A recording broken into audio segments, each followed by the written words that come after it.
Thank you for your kind attention through these talks today.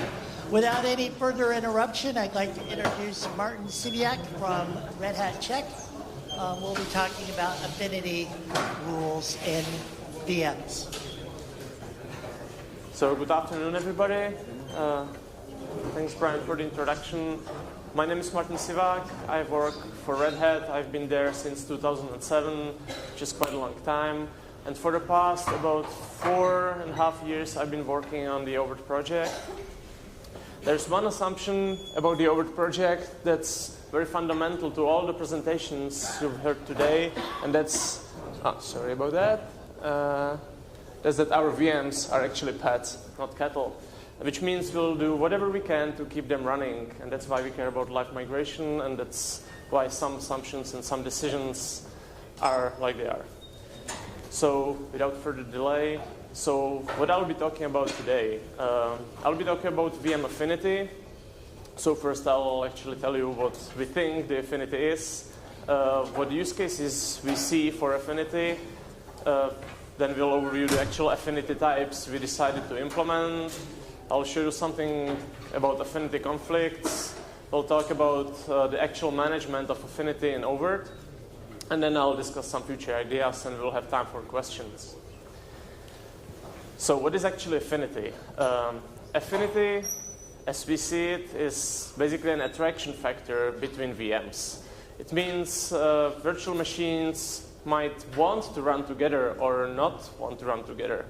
The same applies to virtual machines and hosts. There are certain hosts that might be better suited for the VM than others, but that's based on something different than just hardware considerations.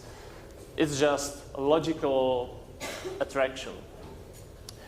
The difference between affinity, which I'm going to describe, and VM pinning, which you might know, is that when you fix your virtual machine to a specific host, it will stay there, at least in OVERT environment, no matter what you do. If you want to fix it to some other host, you have to kill it and restart it.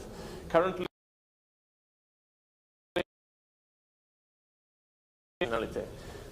whether on the other hand, when you use affinity, you basically specify the logical rules. Like these VMs like to run together, they're good neighbors, and when the host is unsuitable, we'll migrate both of them to the same host, to a different host, which means in affinity we support migrations. In pin to host functionality, we don't. Now, it will also automatically adapt to the situation on the cluster. So if you create new affinity rule, we'll do whatever we can to fix that, to migrate VMs where they belong. If you delete one, we'll stop using that rule. And that's also something different. When you change pin to host relationship and the VM is already running and pinned, it might not migrate. So why might you want to use affinity in the first place? I listed a couple of topics, and I'll show you all the topics one by one. So, for example, there are licensing requirements that might require you to use affinity. Security considerations. You might get better performance when certain VMs are together or are not together. You might get high availability, or you might want to use affinity to prevent high availability compromises. For planning, that's purely management functionality. You can use affinity so your data center behaves in a way you want it to behave. Or customer locality, that has something to do with latency. Let's start with the specific use cases. So here you can actually see affinity. Well, actually it's a situation where you might want to use affinity. Let's assume you have some kind of software license. You have software that runs on your server inside virtual machines, and its licensing model is pretty benevolent. It only limits you the number of physical machines you're allowed to run the software on. So when you run virtual machines on top of those physical machines, you can actually run multiple copies on each physical machine. But you still have to maintain that all the virtual machines are not violating the actual number of physical machines that you are allowed to use. So here you see some kind of a machine that runs the software, and it only runs on 2 physical machines. If you want to run them on 2 other physical machines, you will have to pay money for that. So if that's a virtual machine, you can set affinity, and in this case, a hard positive affinity integrated to those other machines. That's actually use case that was requested. That was one of the bugs and one of the reasons we created this in the first place. So high availability considerations. The first presentation today by Piotr was talking about OpenShift running on top of overt. Well, in that case, you're running containers inside virtual machines.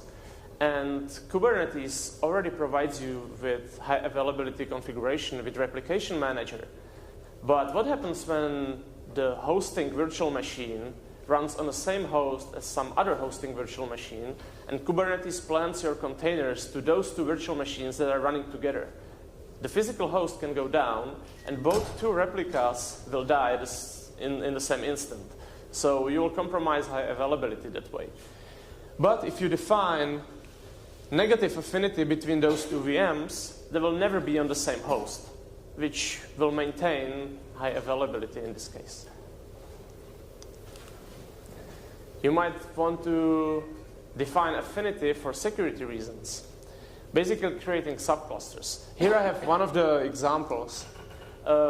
If you are following security conferences or watching videos from other conferences, you might sometimes see that there are very black magic attacks on virtual machines using cache-based timing attacks. They are basically able to dump bits of data from the actual CPU.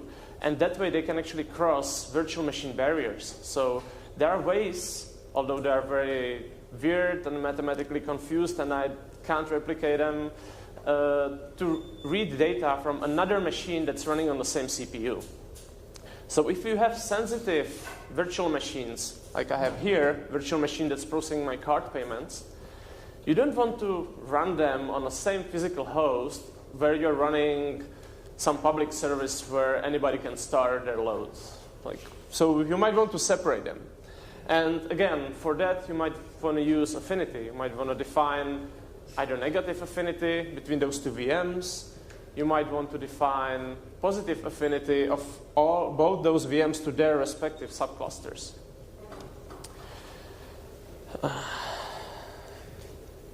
Now, another case, storage locality, performance, network overhead, that all can be solved by affinity or improved by using affinity. What happens here is you have a virtual machine, again, it provides you some web service here. And it needs to talk to its database. It needs to retrieve the data you put on there. Some user uploads a document, you need to save it somewhere. So if the other service, your database or storage service, runs on the same node, like here, the latency is just a matter of basically memcopy and kernel somewhere, because you are talking to a virtual machine on the same node, and it's a virtual machine, so all is memory-based. But if, on the other hand, your virtual machine with the service, with the other service database, is running on a different node, you are crossing network, which means you go through firewall, you go through the network itself, maybe a couple of switches. That increases the latency. It might not matter much, but if you are /dotted, you will probably want to have every millisecond to your favor. Now, there are other things with regards to locality. I'll be talking about something, I have an example here, continent locality, slightly later. But you also have hardware considerations and what I call dynamic subclusters.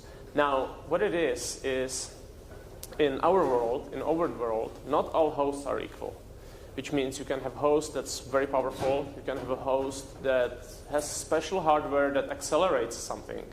On the other hand, you can have a host that has lots of memory and lots of CPU power, but lacks the devices.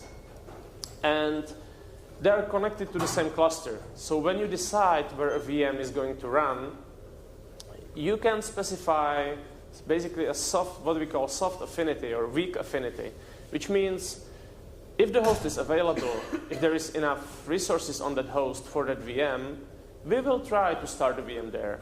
if the host is too loaded, then we'll just use whatever host is available, because the service is more important than the performance in this case. But there is no reason to sacrifice the performance if you can have it as well. So you can prefer faster CPUs, you can prefer faster NICs, faster network. You can have hosts with 100 megabits, gigabit, 10 gigabit network on different level of your infrastructure. And you can place the VM exactly where it's supposed to be. But if the host goes down, it will start somewhere else, so the service is not disrupted. It might be slower, but it will be up. Now, dynamic subclusters, that's something I will probably explain again slightly later, but for now, let's imagine current overt environment. How many of you actually are familiar with overt? How many of you actually used it? Okay, so that's not that many, so let me explain it slightly, simply. What you have when you install overt and when you deploy the environment is basically a set of hosts. You have physical hosts that run your VMs. You have those virtual machines. And those hosts can be grouped into clusters. Cluster is a logical entity in overt, and it limits where a VM can migrate. You can only migrate VMs within their cluster. That's how we currently organize the data center. But when you decide that you want to move hosts from one cluster to another, one department doesn't need that many hosts anymore, other department is overloaded and you need to give them one more host, you need to put that host into maintenance, because the cluster might use different storage, it might have a different configuration, and that means we need to decommission the host logically, move it to the other cluster, start it up. During the transition phase, it can't run any VMs. That's not that good. It works for us, but with Affinity, you can create something like LVM on top of cluster. Basically, you put all your hosts into a single cluster, and then you limit the migration domains using Affinity. So when the need arises, when you need to move one host to another department, you just redefine the affinity. And since they are in the same cluster, you don't need to shut the host down. It will automatically be available for new VMs. We will even migrate some of the VMs that no longer belong there. If you have virtual machines that do not need do not obey any affinity rules, and you need to just start them to do some simple tasks, they are not loading anything, they can start anywhere. So in this case, your whole cluster is available for those VMs, and you can easily use spare resources. If there are a couple of cycles, a couple of 100 megabytes of memory you might use for something that the department that owns the host is not utilizing right now, we can start a VM there, and it will be migrated later or just killed when the task is done. So that's another way where you can use Affinity instead of using the hard-coded and fixed layout. Now, this is another case where Affinity can be helpful. If you have an application or a VM that can optimistically use some hardware resource using PCI pass-through, for example, or device pass-through. But if the device is not available, it can software emulate it. Then you can get better performance when you use the right host and better high availability when the host is not available. Because your VM might start on a host that doesn't have the necessary hardware. When the host becomes available, we might migrate it there, and then it will connect to the device and will start utilizing the accelerators, whatever. It can be NIC, it can be GPU. Unfortunately, this is still rather theoretical. We are working on migration support for SRIOV, for example. That's a virtual network function device. It's like a network card with many virtual network cards inside where you can allocate whatever you want. So that's one of the cases. But we still don't support the migration. And honestly, I have no idea if anybody does. That's kind of the sound of the future. But if you have Affinity, if you define Affinity, you can even now define that the VMs are supposed to be running on better host again. Okay. So you can even use Affinity for operations and planning. What it means is, let's imagine you have a host, and you know that in half a year you will have to decommission it. It's too old, you will be replacing it, you will be moving it to a different data center. But you don't want to kill it right now. It's still running VMs, it's still good enough for VMs. But if you can avoid it, you would choose to not start any new VM there.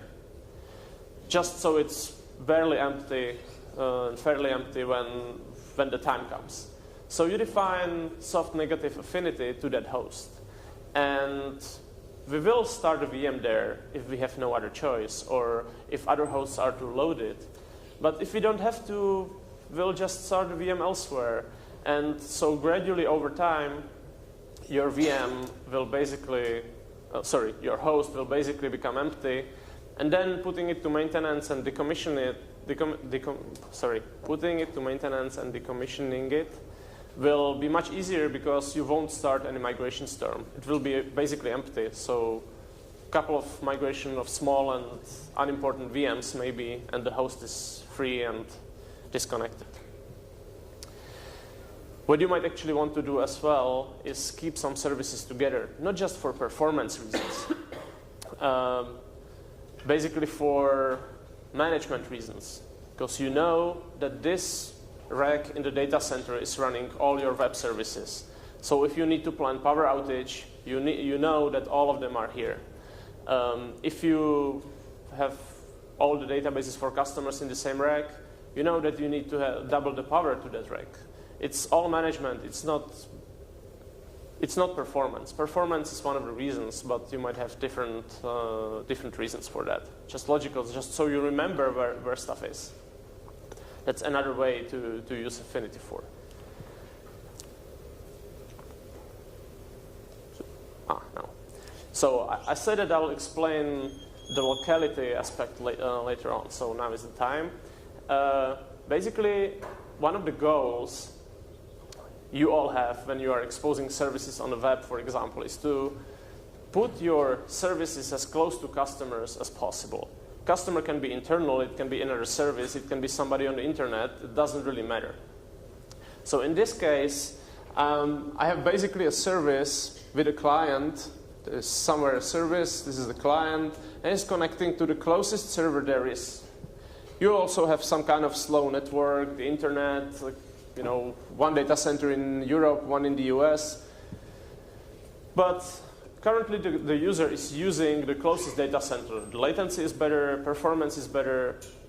But what happens when your data center goes down? Well, in this case, if it goes down abruptly and your virtual machines are highly available, in our case what we would do is we would start the VM again. But the closest host now is the one that's remote. That one. Your client will still connect to the service. He will probably notice that the latency is higher, the trace route is longer, but he will still be able to reach the service. Now, you don't want to stay in this state for long, so you will probably work with sysadmins and fix it. You will fix your data center so it becomes online again. In this case, what happens is we won't stop your service again and start it in the closest data center. That would disrupt the service. Maybe briefly, but it would disrupt the service.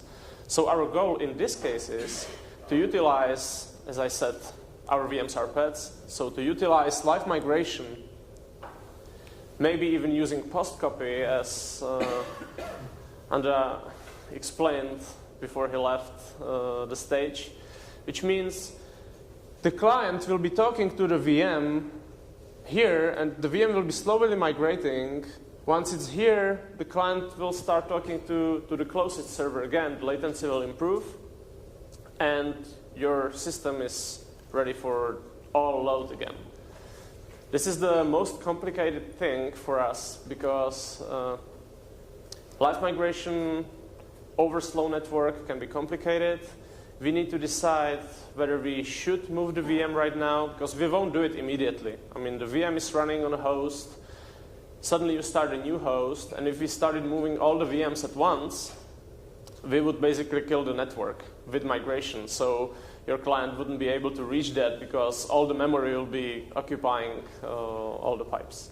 So basically, the algorithm there is somewhat hazy. It will decide whether the host is good enough or not. It will start one migration per minute or not.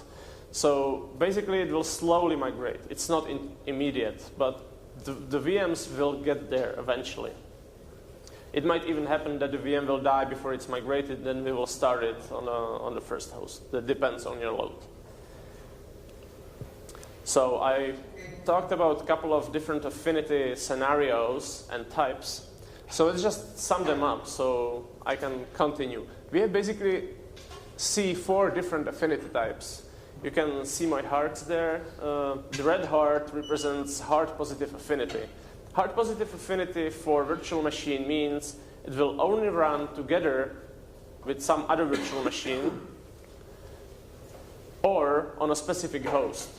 If you create a bigger rule, let's say one VM has heart positive affinity on 5 hosts, or 2 5 hosts, then we'll choose one of those hosts, and we will allow migration within the affinity group. That's the difference from pinning.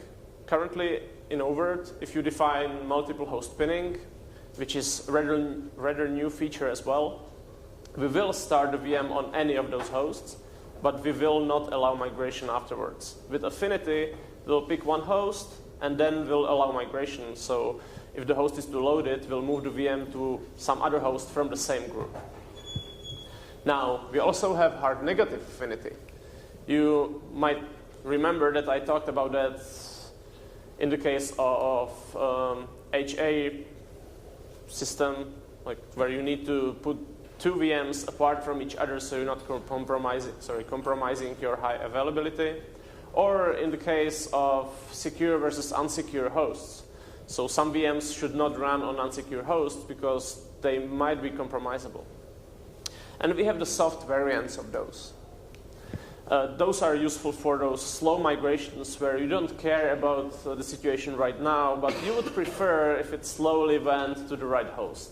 Or if it stayed there, but if the host is not ready or it's too loaded, you can use whatever host you want. So just to sum it up, we see hard and soft affinity, positive and negative, and we allow applying those rules to VM relationships and VM to host relationships. Obviously, host to host doesn't make any sense because host doesn't move. So now, when you create new affinity rule, what you can get is an affinity conflict. Look at my example here. I hope you like my formula. Basically, in the first case, there is some object A, and it has a hard affinity to B. Let's say those are VMs. So there's a VM A that has hard affinity to B, and VM C that has hard affinity to A, and you create a negative affinity between B and C. That's obviously a conflict. There is no way for us to solve it because you declared in different rules that basically B and C should run together but shouldn't be running together. That's something we should warn you about. We should maybe prevent you or not. That actually depends. We will definitely warn you because what might happen is that virtual machine A might not be running. It's currently stopped, and you start B and C. And in that case, you want B and C to follow the rule. If you start A, you will start getting the conflict. But if only B and C is currently running, you might actually want to obey the rule. So currently, we won't block you from creating such a cycle, but we'll warn you. The other rule is basically the same thing, except H1 and H2 are hosts.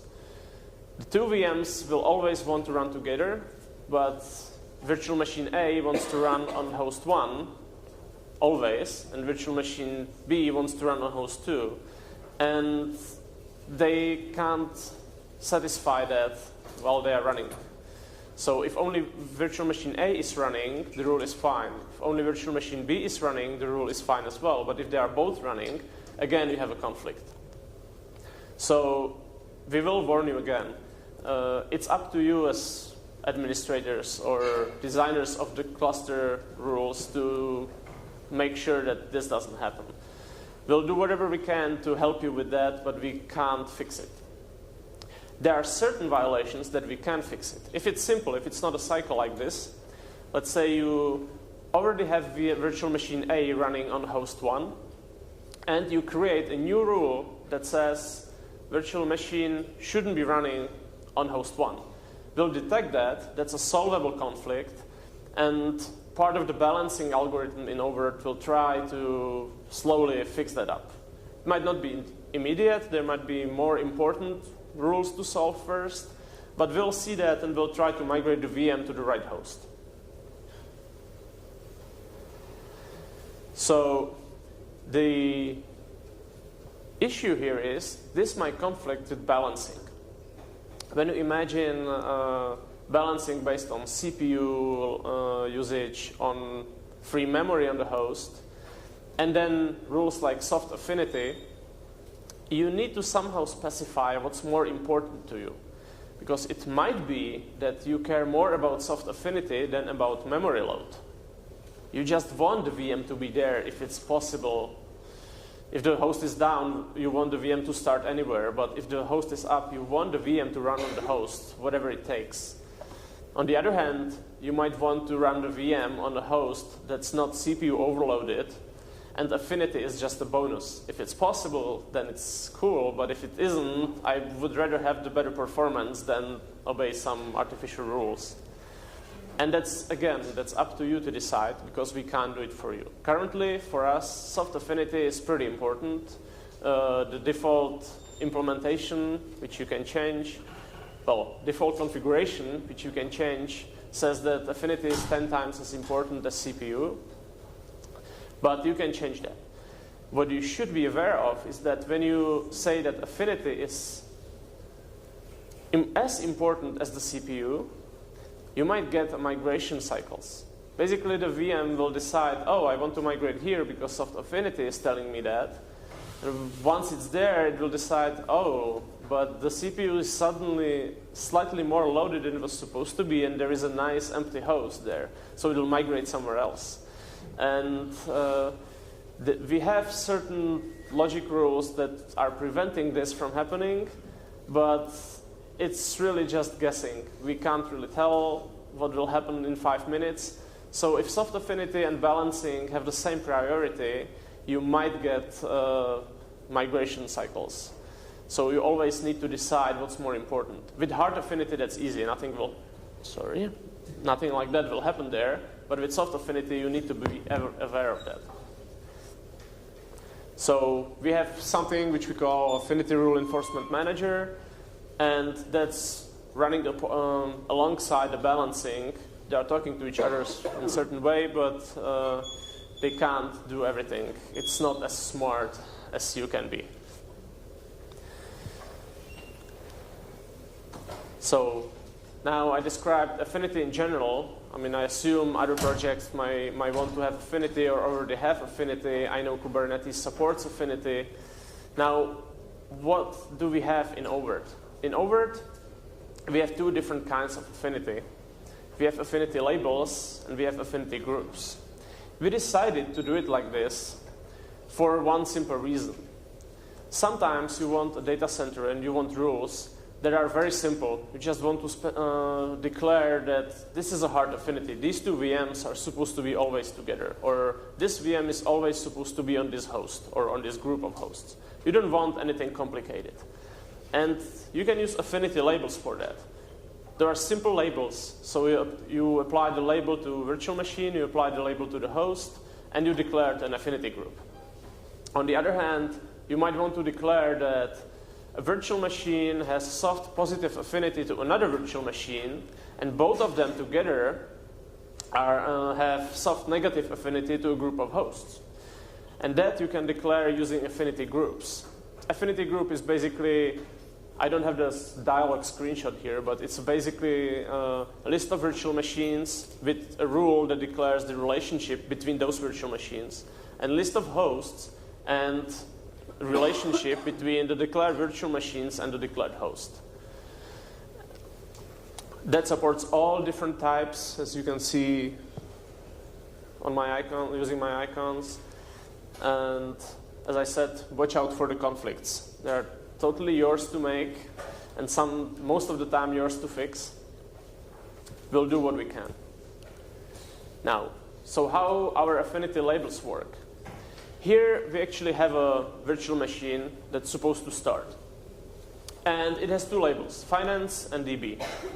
And now we have two physical nodes that can run the VM. One, the first one on the top, has strong and finance labels, and the other one has weak finance and DB labels. Our algorithm is checking for whether the host has the same labels or more. We don't care if there are more labels than are necessary, but we'll check whether all those labels on the VM are present on the node. As you can see, the DB here is missing, so we will never consider the host where the DB is missing. We require all the labels on the VM also on the host. If there are some extra labels, we don't care. But the VM specifies the requirement and the host has to match it. So affinity groups, as I said, define a group of VMs and their relationship. It also can define one special value, and that's no relationship at all. Because in an affinity group, you might want to say that this list of VMs in the affinity group actually has no relationship to each other. They only care about the hosts. With affinity labels, it's only VM to host, or it's only VM to host. And with affinity groups, you can define all the combinations. So we need a way to say that VM to VM is not important, only VM to host, because it's basically one document with two lists and two rules. And you can also define a group of hosts and their relationship to the VMs. So the current support in Overt, we've been supporting VM to VM affinity since, I think, Overt 3.5. That's like a year and a half ago, something like that. And that's supported both in the web admin, in the administration interface, and using REST API and SDKs. We support VM to host affinity since 4.1. That was just released yesterday, if I remember correctly. And that only supports API and SDKs. Currently, we have no UI for that. Affinity labels have been supported since 4.0, about a year ago or so. And there is a link to a blog post I wrote about that when it was published. So it will show you all the REST API calls you can make to make it happen. Now, future ideas. We might want, and we actually want to do that, but it's kind of complicated to do in the current infrastructure, to let you use affinity label inside the affinity group dialog. Basically, you would say all the VMs with this label are part of the affinity group. So you don't have to select them one by one. And if you add a VM to the label, the whole group will automatically apply to it. That's something we are working on, but we don't have it yet. And I was thinking about inversion of a rule. You might want to say, run no VMs on this host except this group. I really want to decommission it, so only use this group of important VMs and run it on the host if it's necessary, but otherwise keep it empty. Summary, affinity basically allows you to define complex relationship between virtual machines and between virtual machine and a host. It's enforced dynamically. It depends on the current cluster situation. It's not forcing you to use one specific host. When you define VM to VM, strong positive affinity, we don't care if the VMs are running on host A or host B. They will run together on one of those hosts. So that's it. Thank you. If you have any questions, and those are good questions, I think I have a USB key for you. So, yeah, you don't count.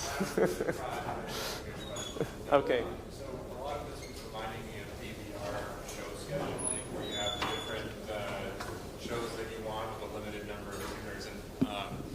And the way, I guess, they solve the problem with the conflicting rules is to put them in a sequence. So I want this rule is more important than this one. So you talked about the weights, but if you actually relate them in importance to one another, then you should be able to resolve the conflicts. Is that something that... Yeah, let me sum that up. So Adam is actually asking whether we have some kind of a rule priority where you would be able to declare that if there is a conflict between those two rules, this rule wins.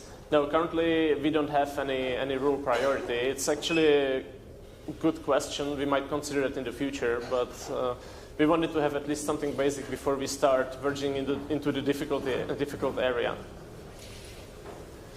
So, any other questions?